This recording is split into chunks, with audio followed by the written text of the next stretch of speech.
Hello everybody, welcome to another daily dose of gaming news and all that good stuff. And as always, I also publish on Rumble, on the blogger site as an archive post thingy there, and on Patreon for extra support. And any kind of updates and the such, I will go always on Twitter X. And yeah, yesterday I didn't manage to do live stream. Let's see if I can do anything today, but I did manage to get around and publish the Dead Space remake episode. Today there is no gameplay episode here, so only tomorrow with Jedi Survivor, and then afterwards with Dead Space remake. That's why I think I can manage to get around and doing a little bit more. We are on Faramazula at the beginning there, so yeah, it will take us a little bit more time to go through that. Let's see if we can at least wrap up Faramazula before we able to do the DLC stuff. But yeah, I think regarding channel updates, just a quick mention, we got the completed gameplay series also here in 4K and 1080p. It's the older thing that I have here. Some of them I will be replaying. For example, the Tomb Raider stuff, Resident Evil, probably Isolation, and maybe one of these days Wolfenstein. I will do all the mainline. Sorry, shit. All the mainline. Oh my god, sorry. All the mainline thingy on the Wolfenstein thing. But yeah, other than that, I have to finish up the games that I didn't play yet. Yeah, let's go to the news. We got a bundle for the specifically for the RX, the 7800 XT and the 7700 XT. From AMD Radeon GPU stuff, which has again, just please check if you're wanting to buy, if you want to buy anything from when this kind of bundles appear. Please check if your country and where you're going to buy is opt-in on this promotion here. But other than that, with a caveat that only Japanese customers can only choose one of these four. Every other region that it's available, you can choose up to two, or choose two out of the four. Yeah, basically it's Lies of Pi, Companies of Hero 3, Starfield, and Avatar Frontiers of Pandora. Again, I will think the 7800 XT can't handle any kind of these games at around 1440p medium to high settings, if not mistaken.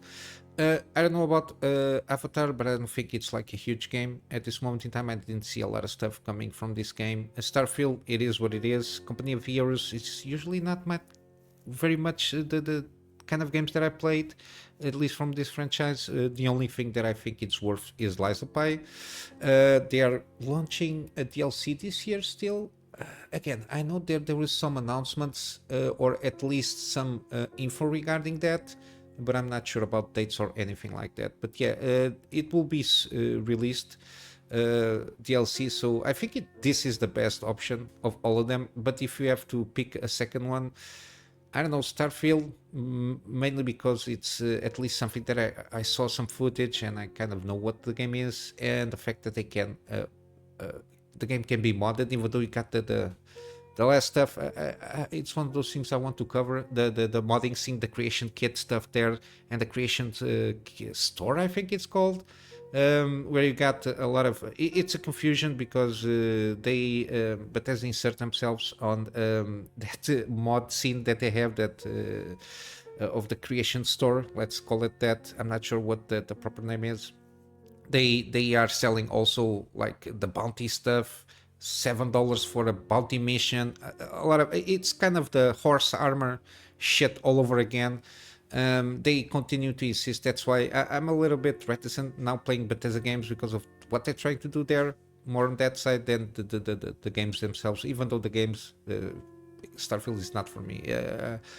I don't want to have an exploration game where every 5 minutes I have to deal with the loading screen again.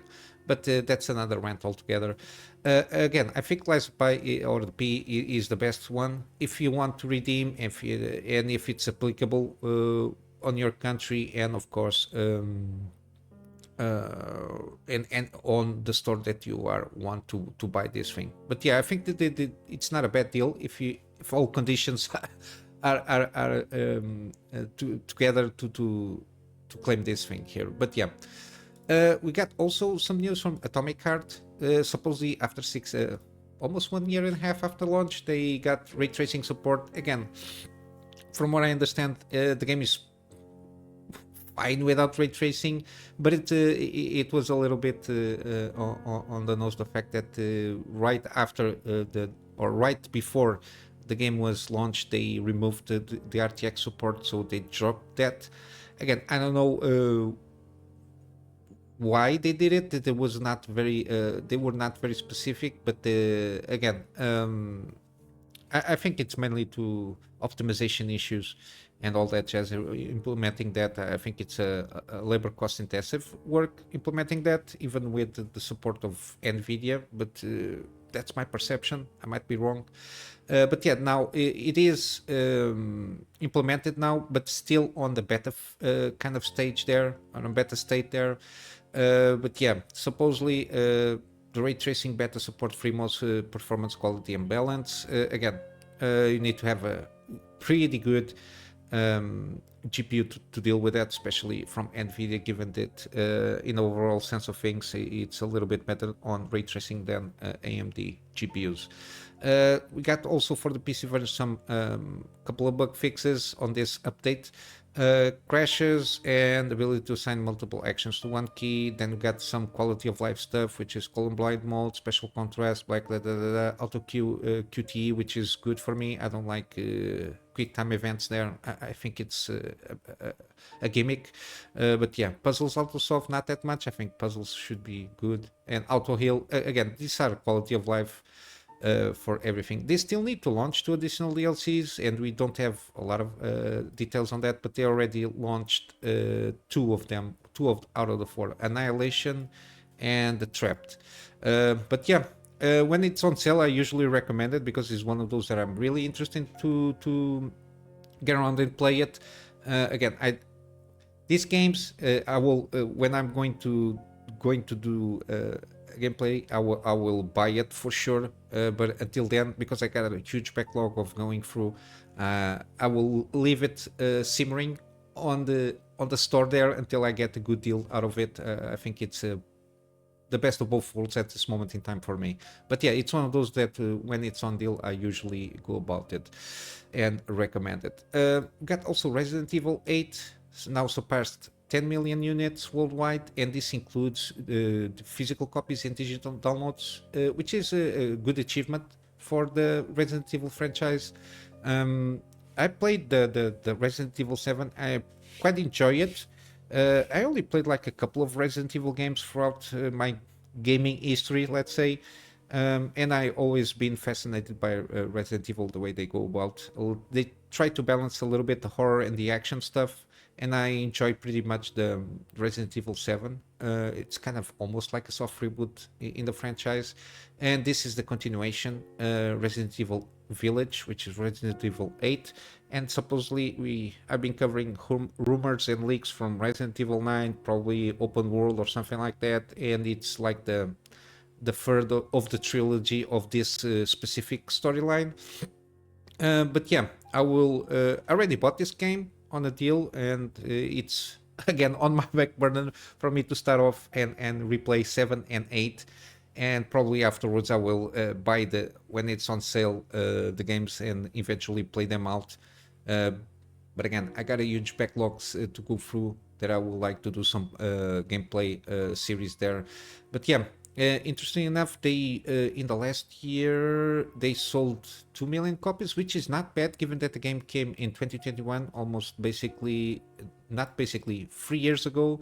It was in May 2021. They still managed to sell 2 million copies over the last year, so 2023, which is pretty good given that it's like 2 years after launch basically. So I think that if they continue with this kind of quality, especially with the latest Resident Evil 4 remake, if they maintain this kind of level of quality, even though they might be better or less good in terms of if they maintain the kind of the same level, story-wise, combat-wise, even the remakes, if they maintain kind of the same quality, Resident Evil 4 remake, I think that the franchise is a good hands, and they can again can be an enjoyable horror franchise. But yeah, then I got this one. I was completely unaware of this. Maybe I heard here. Supposedly it's going to be an anime regarding Lord of the Rings, the War of the Rohirrim. Yeah, supposedly the game is 20 years before the events of The Hobbit or the Lord of the Rings stuff there. Again, this movie supposedly is based on some appendices thing regarding Helms, how the Helms Deep fortress got his name from I think it's this guy Helms, whatever his name is. I forgot the complete name of the character, but it's Helms something, which was the king at the time. But yeah, I saw some videos exploring the appendices and what supposedly the movie is all about, and I think here we don't have the proper information here. Here is just the basic information. Japanese creator, it's the same guy known as Ghost in the Shell Standalone Complex, which is not a bad series by itself. And supposedly he was inspired by the books as well, Peter Jackson's films. The problem is the script and everything is it was basically delivered to him to make the movie for it. And yeah, I think story wise they're focusing on the daughter, which is a named character from the story itself from Helms. And supposedly the story is more about the hubris of this guy Helms and the hubris of power and all that. Just kind of trying to get a lesson out of it. And I think they are transforming this as we've been seeing throughout this year, is going to be the unnamed character, the daughter, because now she has to be the powerful lady that doesn't have any specific mention there. Even though I think the struggle on this episode of the world of the Lord of the Rings of Middle Earth is the fact that this guy doesn't accept. I think the hand that was asked for her daughter, something like that, and some stuff happens, which leads to the conflict of the story itself. But it doesn't basically have anything to do with the daughter, and it's more about a lesson of the hubris of power to a certain degree. Doesn't have to do with the daughter save her and save the Rohirrim from being extinct or something like that. But yeah, I think this is not going to be good. Even though again the style it's very anime, but yeah, we'll get more details here. Even though it's only released like 20 minutes of footage on Annecy Animation Festival. This is Annecy is in France, if I'm not mistaken. But yeah, I don't think this is going to work out very well because it's from what I've been seeing, like not Tolkien experts, but people that are more in tune with the lore than me. They said from the official information and the interviews and the statements that are being made, this is not going to be very good. But yeah, just a quick side note there. Then we got this thing with Dragon Age: The Veilguard, which before of this was. I completely forgot the title. Supposedly it was to Dragon Wolf or something like that. Now it's the Veilguard. Again, the game director confirms all companions are pansexual and the game features pornography, basically. Yeah, because it's also an M-rated game. Again, just a quick note, the fact that the game director, a man who claims to be a woman and calls himself Corinne Bush, has confirmed that all companions in the game are pansexual. Again, in terms of narrative-driven things and what supposedly is an RPG, which is basically you give the player a blank slate, let's say, within some confines, and then you let the gamer role play the character as he wants. But because these people just insist that you have to live your life and you have to identify as your sexual preference and live your life through that. Yeah, this is not good. I don't know what to tell you. This is getting, it's not getting off hand. It's off. It's getting off hands for a long time. But yeah, they just are doubling and triple down on this. But yeah, Bush insists that they are all specifically pansexual, and that might come through in what we learn about their backstories. Again, I don't even can see the definition. Not even can I can see. I don't understand the definition of pansexual, but it is what it is. But yeah, it continues. Their past experience or partners, they reference them, and indeed who they'll become romantic with. For instance, we saw Harding. It might be playing a straight male character flirting with her, but I choose not to pursue romance. She might get together with whatever this character is. So my perception, my identity has no bearing on their identities, and that comes really strong. Comes through really strongly. So basically, any kind of actions or decisions that you should be able to do in an RPG, you cannot do it. They are negated by the fact that they don't let you go through your own decision, because inherently in the game itself, it's not possible. And they are just focusing on supposedly romance options. They don't talk about the story. They don't talk about mechanics. Again, they make a game about I don't know. It sounds like big pansexual Big Brother here, which is just the drama stuff of who you get along with, who you don't. If you identify as whatever it is, they only talk about sexual preferences and how to live according to those sexual preferences. Again, this is this is not going to get very good. This That's why Grum says 2 years without buying this kind of bullshit games, without supporting, they will get the message eventually. But yeah, and then they continue. As for sex scenes in the game, this man that identifies as a woman confirmed they did occur. Of course, we are in an M-rated game. We do have nudity. Again, I don't know what kind of shit is going to be happening there. So it's like basically a porn game. And for that you have a lot of them. I think better done to a certain degree to get off on your shit. But yeah, our companions, we want them to be relatable and full realized, so they can get spicy, but in a way that I think people will actually relate to. Again, what a jumble mess of a statement here. You're a character to be fully realized. It's not about how they identify with their preferred sexual preference there. Again, I really don't understand these people. These people are completely sick in the head. But yeah, some of them are more spicy than others, and this gets really weird. I don't know whether this can go here. Just like real life, don't forget about this. Our companions have such diverse personalities. Some of them are more physical, more aggressive, and some of them are more 3 dots here. We have a gentleman necromancer, for instance, that is more intimate and sensual. What the fuck? Are you going to fuck corpses? Is that what they're trying to do, just like in real life? We have necrophilia here. That's my sense. That's what I can take from this statement here.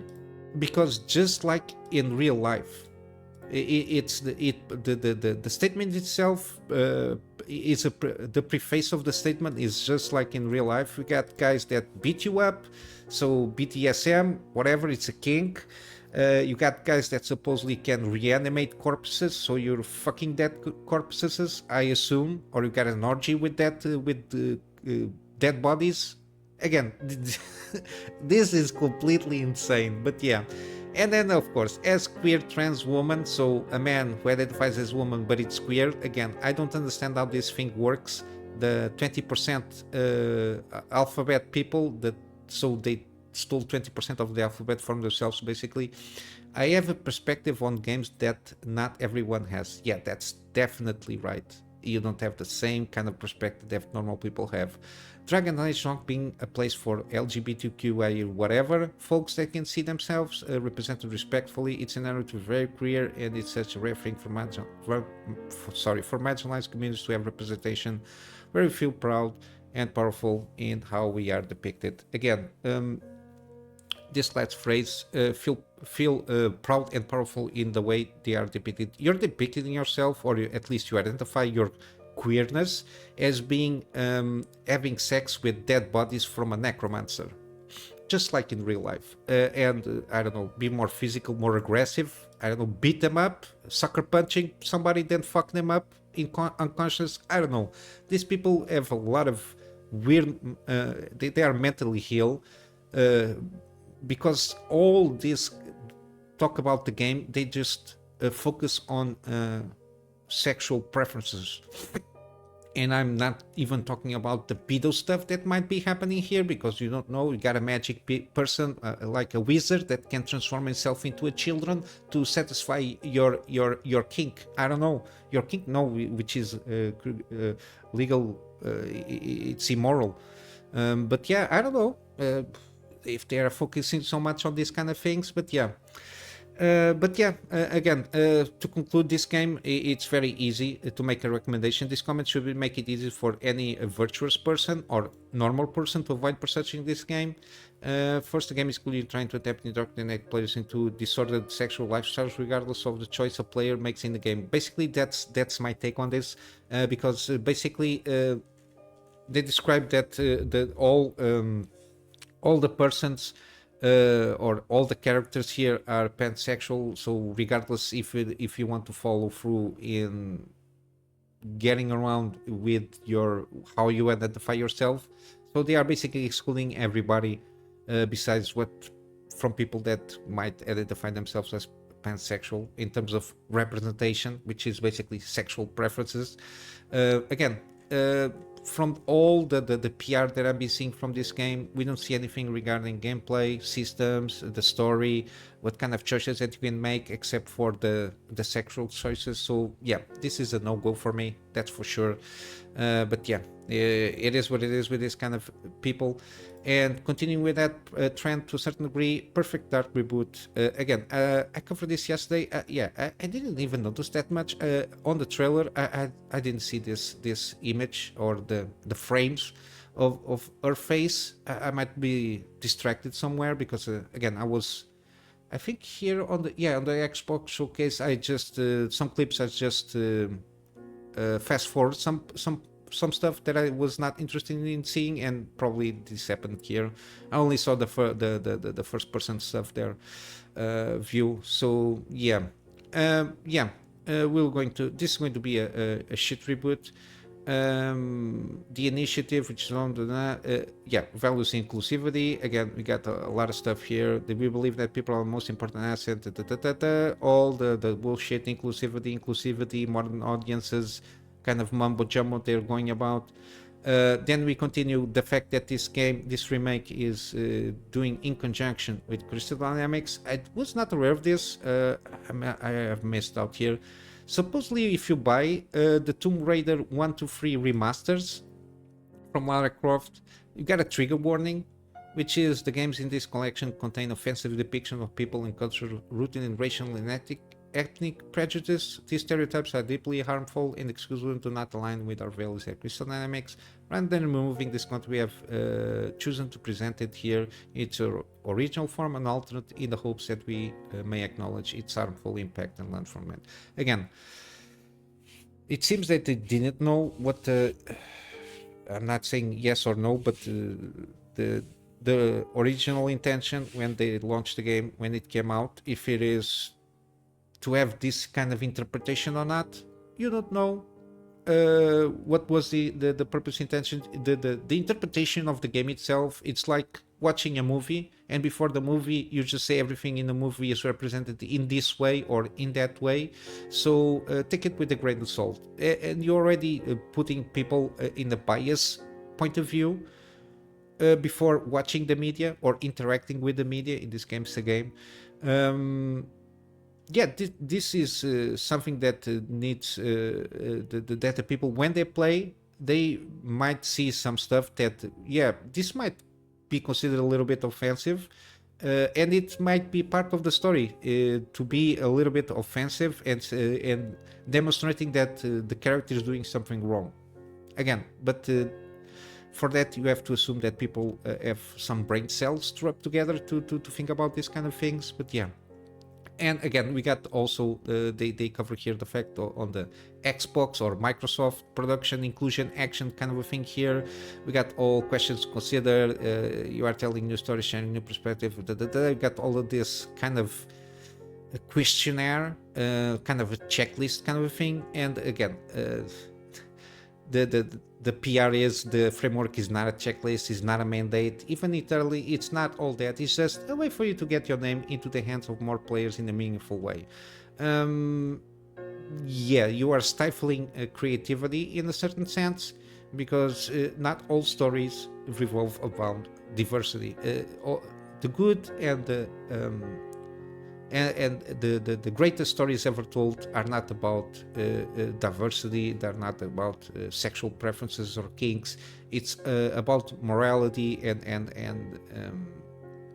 the human condition itself. It's not about this kind of surface things that we deal as human beings. It's more about something bigger than us and what kind of decisions and kind of actions you do to achieve a betterment on yourself. You have the blatant thing, which is the hero journey.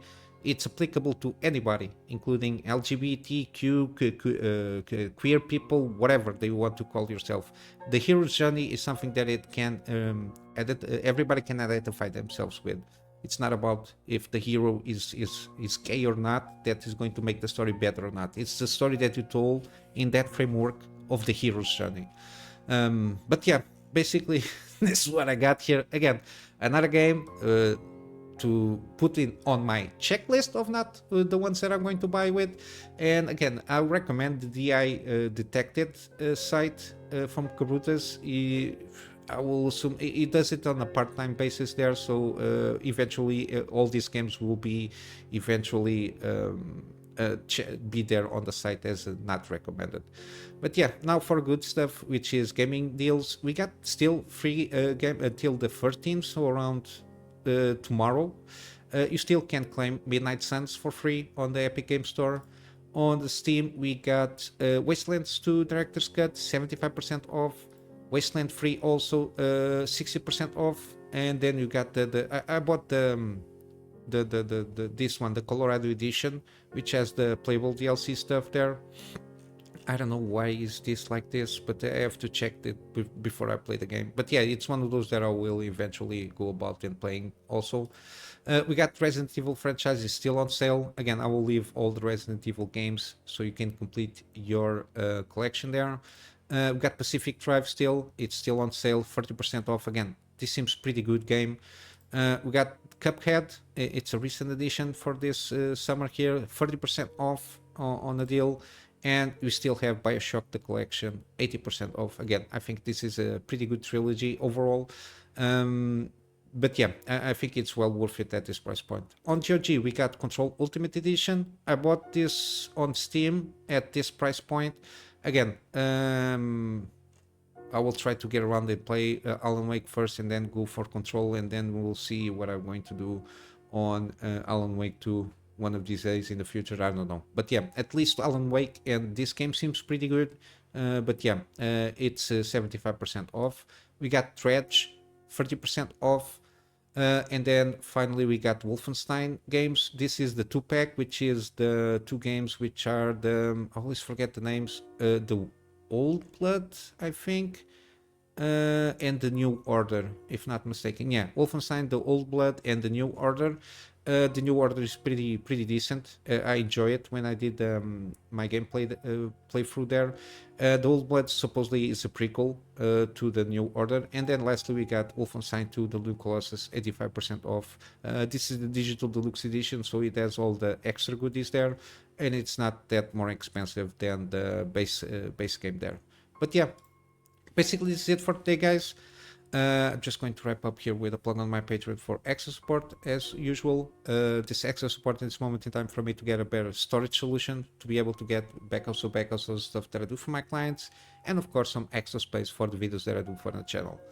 And with all that said, I hope you have a wonderful day, and I will see you in the next one. So until then, Kunamy Master out.